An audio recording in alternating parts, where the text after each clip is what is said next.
Oh, hey, what's up? I'm a superhero.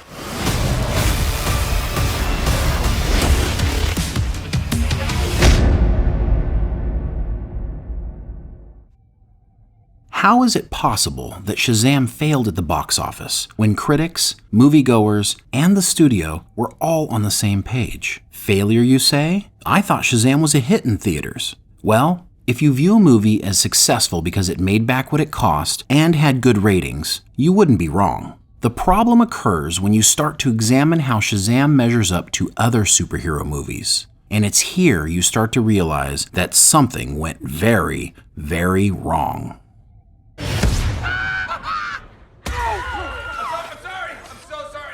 When Fandango announced on March 13th that they were partnering with Warner Brothers to host special screenings of the new DC Extended Universe movie Shazam.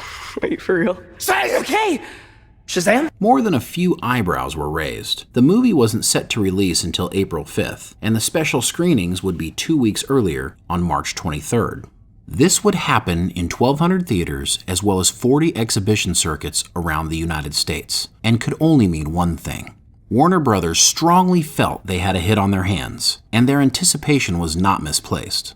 After an early press viewing, the word was out across social media and positive reviews started flowing across the board. Super fun, tons of heart, throwback to 80s adventure movies, and some even said it was the best movie in the DCEU to date. And when you look how the movie performed, both critically and with fans, they weren't wrong. Shazam came in strong with a 90% on the Rotten Tomato meter and an audience score of 87%. Black Panther only had a 79% audience score, but we'll get back to that later. On March 23rd, the hype for the Shazam special screenings was at maximum. People were upset if a special screening theater wasn't near them, and Shazam was even trending on Twitter. The movie earned an impressive $3.3 million and was poised to blast off officially in 2 weeks. Finally, when the official opening came and the dust settled, news stories reported the movie had opened to an impressive $53 million domestically. Some estimates had Shazam topping out at more than $500 million worldwide, which is something both Ant-Man and X-Men Apocalypse had managed to do. But despite all of the optimism, there was a concern spreading around talking circles. There didn't seem to be as much of a buzz as there had been 2 weeks before during the early showings. Sure, a lot of people came to the movies, but something was off. It did not feel like the opening weekend of a blockbuster movie. In fact, it felt like Shazam had been out for a long time already. Had it been a mistake to have the early showings almost 2 weeks earlier? Let's hold on to that thought for a second, and we can take a look at all of the facts. To be fair, Shazam to date has earned over $360 million worldwide, with $137 million of that domestically. With a reported $100 million production budget and another $50 to $100 million in marketing, there is no doubt Shazam is a financial success thanks to the international box offices. So what's wrong with Shazam? The bottom line is, it just didn't reach its potential. Despite being the 17th highest rated superhero movie on Rotten Tomatoes of all time, financially, it greatly underachieved both in the US and overseas. That's 17th all-time of 135 superhero movies that date all the way back to the very first Superman movie in 1978, which, by the way, earned almost the same amount of money as Shazam did domestically. And that was back when it only cost $2.34 to go see a movie. Today, with inflation, Superman would have made over $500 million domestically and over $1 billion overseas. And that was before American movies became blockbusters in China. But at number 5 on the most critically acclaimed superhero movies of all time, maybe Superman isn't a fair comparison.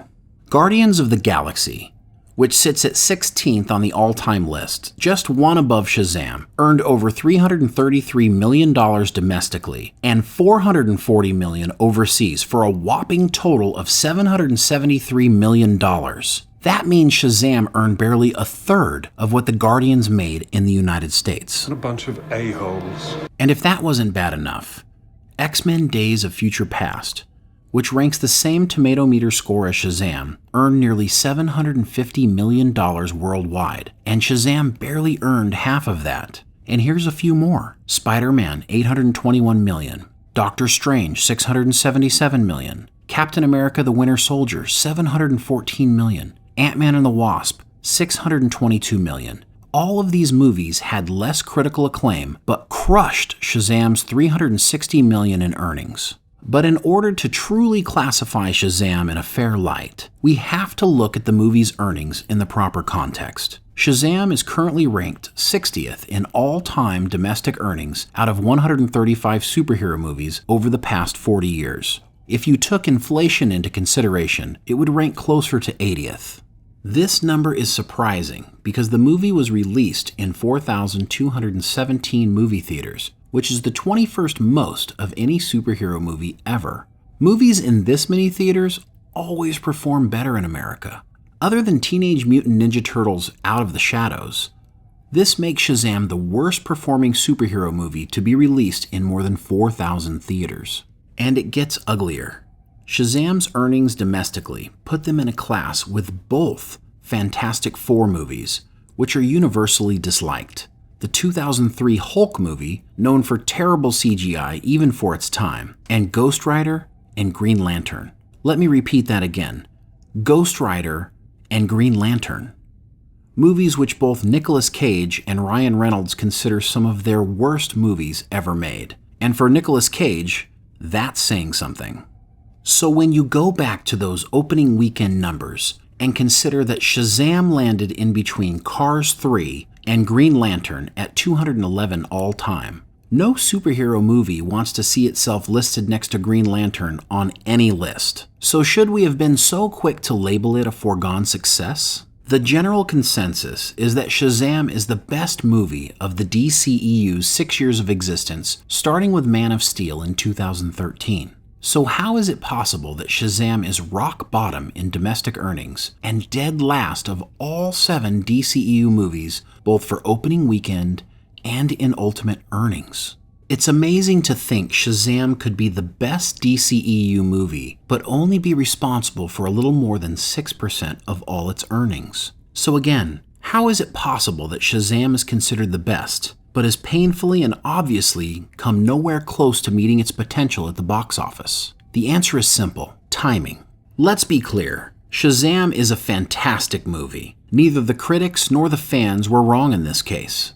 Remember when we talked about Black Panther only having a 79% audience score, while Shazam boasts a strong 87%? Black Panther crushed it at the box office, eventually becoming the 4th highest earning movie in America, behind only Star Wars The Force Awakens, Avatar, and Avengers Endgame. Black Panther was an event movie and a cultural phenomenon. It also had no competition. The movies that opened the week before Black Panther included Peter Rabbit and 50 Shades Freed, who both ended up dead on arrival when Black Panther hit screens. Even more importantly was the movies that came out the week after Black Panther. Both Warner Brothers and Paramount were either brave enough or stupid enough to put movies up against the tsunami known as Black Panther. But they did, and the comedy Game Night and the sci-fi movie Annihilation were both pummeled by Black Panther's $111 million second weekend. Would Black Panther have done as well if it had had any sort of competition? We will never know. But what we do know is that Shazam was released wedged between 2 must-see blockbuster movies, the latter of those being one of the biggest and most anticipated movies since Star Wars The Force Awakens. Captain Marvel and Avengers Endgame were the 21st and 22nd movies in a 22-movie arc that spanned 11 years since 2008 when Iron Man hit theaters. As box office numbers will show, there were very few people who weren't emotionally and financially committed to seeing those movies. Both of those movies combined have earned over $4 billion worldwide. That's more than double the sum total of earnings of every movie released domestically during the first 4 months of 2019. Think about it. In only 49 days between releases, these 2 movies would earn more money than all 10 Star Wars movies combined domestically. How does any movie compete with that? March 8th, Captain Marvel. April 5th, Shazam.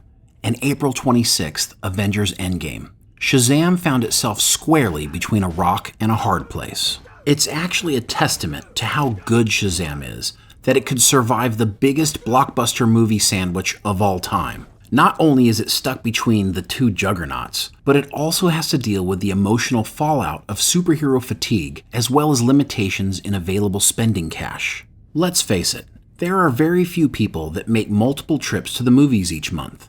According to Statista.com, and a survey they did in February, only 13% of US adults saw 2 movies at the theater in the same month. 32% of people say they only see 1 movie per month. So when you take those numbers into consideration, and you realize that most people are committed to seeing both Captain Marvel and Avengers Endgame, the reality is there just isn't enough ticket sales in between those 2 movies to give SHAZAM the true earnings it deserved. And let's not forget that early release, which tried to create and hold on to a buzz for SHAZAM for 2 weeks. Movie fans first went to Captain Marvel, while in the back of their minds counting the days to Endgame. So with such a prolonged attempt to keep interest on SHAZAM, outside of the hardcore DC, comic book, and superhero fans, the average person couldn't maintain superhero hype for a full 49 days, and SHAZAM suffered the consequences. If people are only going to see 2 movies during that time frame, you can bet it would be to finish an 11-year, once-in-a-generation story arc, and not a DC movie that didn't feature Superman, Batman, Wonder Woman, or any of the other popular Justice League members. Let's face it, most people had no idea who SHAZAM was outside of hardcore comic book fans. And while a Superman or Batman may have garnered a larger draw into the theater, the reality is very few movies could have survived and performed well in that situation. It's almost like Warner Brothers just can't catch a break. They finally hit one out of the park and then end up releasing it at probably the worst possible time in the history of the movie industry. Or perhaps that's something they should have considered. Regardless, it happened. If released at a different time with less competition, SHAZAM, with its excellent Rotten Tomatoes score, could have likely surpassed the 300 million mark in the US and 700 million worldwide. It's just that good. So was Warner Brothers right to be excited about what they have in SHAZAM? Absolutely. And will not meeting its full potential have any impact on future sequels? Not likely. We have a lot more to learn about Billy Batson and his foster family of superheroes. And don't be surprised if the second SHAZAM movie outperforms the first one. And with Marvel winding down the Avengers movies and looking for a new road, now is the time for the DCEU to strike and push the balance of powers into their court for a while. Here at the Popcast, we know exactly how they can do it. But that's a paradox for another day. Until then, subscribe and hit the bell for notifications on our next video. And of course, don't forget to smash that like button. And until next time, may all of your entertainment mysteries become a Popcast paradox.